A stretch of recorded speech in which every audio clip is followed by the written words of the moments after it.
이 새벽에 하나님께서 저와 여러분에게 주시는 말씀은 여호수아 3장 11절에서 17절까지의 말씀입니다. 제가 받들어 봉독하겠습니다. 이것은 하나님의 말씀입니다. 보라, 온 땅의 주의 언약궤가 너희 앞에서 요단을 건너가나니 이제 이스라엘 지파 중에서 각 지파에 한 사람씩 12명을 택하라. 온 땅의 주 여호와의 궤를 맨 제사장들의 발바닥이 요단 물을 밟고 멈추면 요단 물 곧 위에서부터 흘러내리던 물이 끊어지고 한 곳에 쌓여 서리라. 백성이 요단을 건너려고 자기들의 장막을 떠날 때에 제사장들은 언약궤를 메고 백성 앞에서 나아가니라.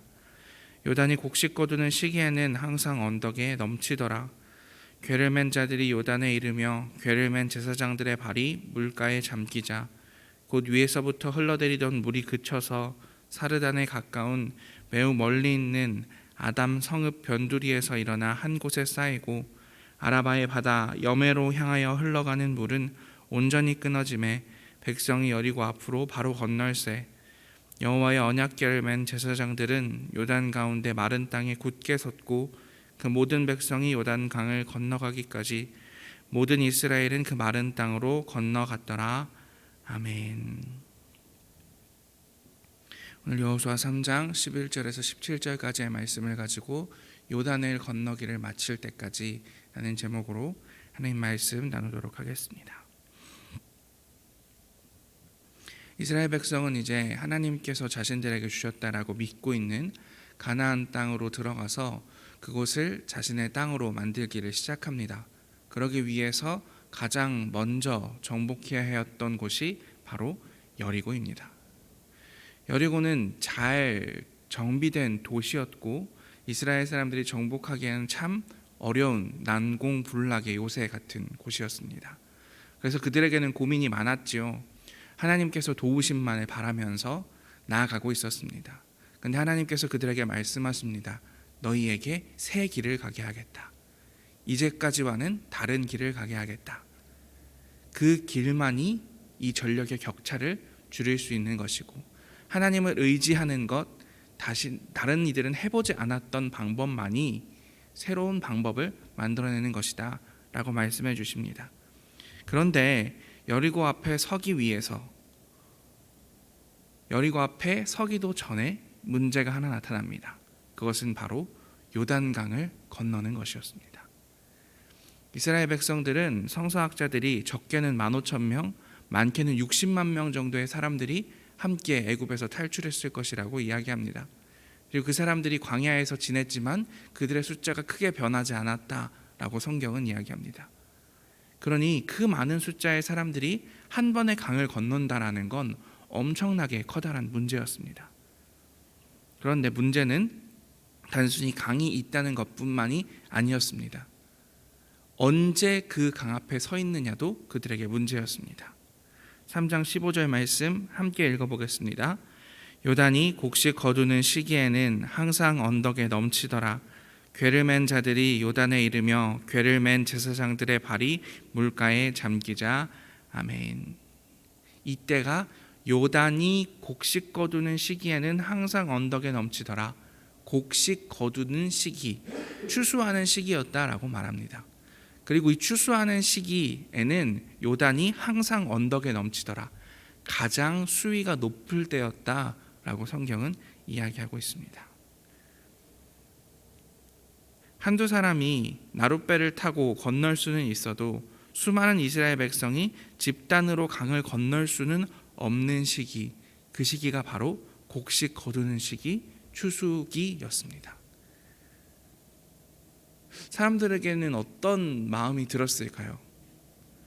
자, 내일이면 우리 짐을 싸고 여리고성을 정복하러 갑니다 라고 이야기는 들었는데 짐을 싸고 강 앞에 서보니 막막한 겁니다. 강의 물은 넘쳐 있을 대로 넘쳐 있었습니다. 뒤에 보면 이런 말이 또 등장합니다. 제방까지 물이 찼다. 저 같으면 이렇게 생각했을 것 같습니다. 하나님, 여리고성 정복해야 된다는 것도 제가 봤을 때는 불가능한 일인데, 참 어려운 일인데 그거 건너기도 전에 왜 이런 일까지 일어납니까? 우리들의 인생에도 이런 일들이 벌어질 때가 있습니다. 그래서 그런지 산 넘어 산, 첩첩산중 이런 말들도 우리 옛말에 있지요. 어려움은 왠지 어려움을 함께 몰고 오는 것 같고, 안 좋은 일은 한꺼번에 벌어지는 것 같은 것이 현실입니다. 성경에서도 오늘 그러한 현실을 보여주고 있습니다. 대부분의 사람들은 그런 현실에서 좌절하지만, 우리들이 성경을 믿기 때문에, 하나님을 믿기 때문에, 예수 그리스도를 믿기 때문에 좌절하는 사람들과 다를 수 있는 점은, 하나님께서 이들을 도우셔서 요단강을 건넜고 여리고성을 무너뜨려 주셨다라는 사실을 알고 있기 때문입니다. 혹시나 여러분 가운데 첩첩산중과 같은 일이, 산 넘어 산과 같은 일이 여러분의 삶 가운데 있으신 분들 계십니까? 하나님의 은혜가 여러분들에게 꼭 있으시기 바랍니다. 그것은 우리의 마음을 거룩하게 하고 우리의 마음을 다른 사람들과, 하나님을 모르는 사람들과 다르게 함으로써 일어날 수 있다는 사실을 기억하시기 바랍니다. 그런데 저는 오늘 이 말씀 가운데서 되게 특이한 점을 발견했습니다. 하나님의 특이한 명령인데요, 15절 후반절에 보면 이렇게 되어 있습니다. 궤를 맨 자들, 제사장들이 하나님의 언약궤를 메었지요. 제사장들을 의미합니다. 그들이 요단에 이르러서 발이 물가에 잠기자라고 이야기합니다. 지난번에도 설명드렸다시피 이스라엘은 행진할 때 항상 제사장들이 하나님의 궤를 메고 앞장섰습니다. 그런데 여러분, 제사장들도 똑같은 사람입니다. 그 사람들에게는 두려움이 없었을까요? 제가 목사여서 그런지, 그리고 나이 어린 목사여서 그런지 이 제사장들에게 좀 마음이 이입됐습니다. 아마 아름다운 교회에서 여호와의 궤를 메고 누군가 앞장서야 되는 제사장이 필요하다고 하면 아마 홍 목사님이랑 제가 앞장서서 궤를 메야 되지 않을까요? 그런데 제 앞에 요단강이 있는 겁니다. 넘실거리는 요단강이 있는 겁니다. 그것도 평소에 건기에는 말라서 물이 얼마 있지도 않은 요단강이 어떤 모습인지 알고 있는데, 하필이면 우기에 가장 물 많을 때 콸콸콸 쏟아지고 있는 물, 그곳에 무겁기는 엄청 무거운 여호와의 궤를 메고 그 물속으로 들어가라는 겁니다. 여러분, 이 제사장도 믿음의 사람이었고 하나님의 궤를, 하나님의 성전을 섬기는 사람이었지만, 이 사람도 40년이 지난 다음 세대의 사람이었습니다. 그러니 이 사람은 직접 하나님께서 홍해를 가르시는 것을 본 적도 없습니다. 아마 그 앞에 선 제사장의 마음은 이렇지 않았을까요? 이거 진짜 갈라지나? 내가 발 넣으면 무슨 일이 벌어질까? 그거 하나님께서 그렇게 하셨다는 거, 사실은 그 홍해의 얕은 부분들을 어떻게 잘 선택해서 간 거 아닐까? 진짜 물이 갈라졌을까? 내가 들어갔는데 물이 멈추지 않으면 나는 이 궤 때문에 제대로 움직이지도 못하는데 어떻게 되는 거지? 심지어서 여호수아 4장 10절을 보면 이렇게 기록되어 있습니다. 또 함께 읽어보겠습니다. 또 여호와께서 여호수아에게 명령하사 백성에게 말하게 하신 일, 곧 모세가 여호수아에게 명령한 일이 다 마치기까지 궤를 맨 제사장들이 요단 가운데에 서 있고 백성은 속히 건넜으며. 아멘. 두려움을 딛고 발을 내밀었습니다. 놀랍게도 물이 멈추었습니다. 그런데 하나님께서 명령을 이렇게 하시는 겁니다. 제사장들은 모든 백성들이 다 건널 때까지 그 자리에 서 있으라고 말입니다. 여러분, 15,000명이라고 쳐봅시다. 15,000명이 강을 건너는데 시간이 얼마나 걸릴까요? 성경의 숫자를 좀 더 진지하게 받아들여서 그 숫자가 30만이나 60만이라고 생각해 봅시다. 그 사람들이 강을 다 건너려면 얼마나 시간이 걸릴까요? 40년 동안 이고 지고 다니던 모든 짐을 들고 가는 길입니다. 어린아이들도 있고 어른들도 있고 노인들도 있습니다. 그들이 강을 다 건널 때까지 그들은 묵묵히 궤를 지고 누구 교환해주는 사람도 없이 그 자리에 계속 서 있으라는 겁니다. 몸도 힘들 텐데 저 멈춰져 있는 물을 보면서는 또 무슨 생각을 했을까요? 저거 정말 저대로 끝까지 잘 있나? 내가 처음 발 디뎠을 때 물이 멈추었으니 혹시 백성들이 저 육지에 발 먼저 딛는 순간 물이 터져버리는 건 아닐까? 그럼 나 궤 메고 있는데 옴짝달싹 할 수 없는데 나 어떡하지? 아마 두려웠을 겁니다.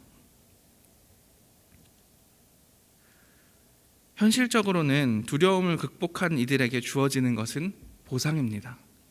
그러니 제사장들은 아마 그 힘든 일을 하면서 이렇게 생각했을 수도 있습니다. 이 일 하고 나면 남들 다 지나갈 때까지 가장 먼저 두려움을 무릅쓰고 발을 내딛었고 남들 다 지나갈 때까지 궤를 들고 서 있었고 두려움을 극복하고 맨 마지막에 나왔으니 어쩌면 하나님께서 칭찬 한마디라도 더 해주시지 않을까? 아니면 뭐 더 상이라도 주시지 않을까? 땅 한 평이라도 더 주시지 않을까? 그런데 성경에는 그런 이야기 하나 등장하지 않습니다. 그리고 저는 이것이 어쩌면 성경이 우리에게 요구하는 삶이 아닐까라고 생각합니다.